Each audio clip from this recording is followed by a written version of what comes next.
Organisers say the Bahrain Grand Prix will go ahead later this year in a spirit of reconciliation, despite the ongoing unrest and violence in the Gulf state.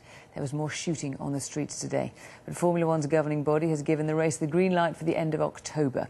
It had been postponed earlier in the year because of the political situation. Andy Swiss reports.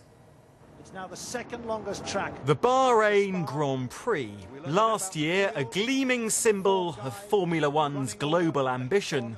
Your Royal Highness is Crown Prince of Bahrain. How are you, sir? It's great to see you all here. I'm doing very well, thanks. This year, though, it was all postponed until today's reinstatement.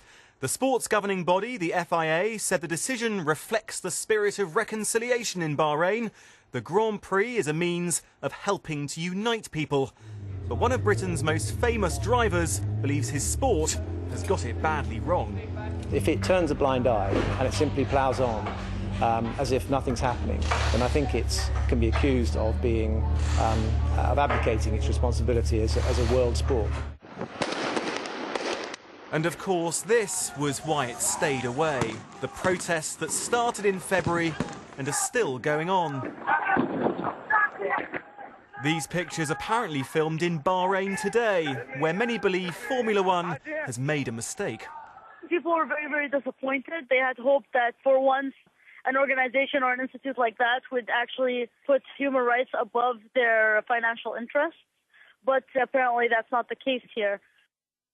So was money really the reason? Bernie Ecclestone's company FOA stood to lose £21 million had the race been cancelled, while the teams would have been left £24 million out of pocket. The Ferrari team alone would have lost nearly £7 million of income. But arriving for today's meeting, Mr. Ecclestone, the head of Formula One, said that wasn't an issue. Nothing to do with money at all. Nothing in any shape or form. But some of the drivers are uncomfortable. Mark Webber wrote on Twitter yesterday, when people in a country are being hurt, the issues are bigger than sport. So will the race really go ahead? I would say we are still looking at 50-50. It really depends on the kind of backlash that is generated over the next few months, both from Bahrain itself, from possible protesters there, and also from individuals within the Formula One community. As things stand, though, come the autumn, Formula One will be back in Bahrain. But for some, the sport may have lost its sparkle. Andy Swiss, BBC News. Coming up.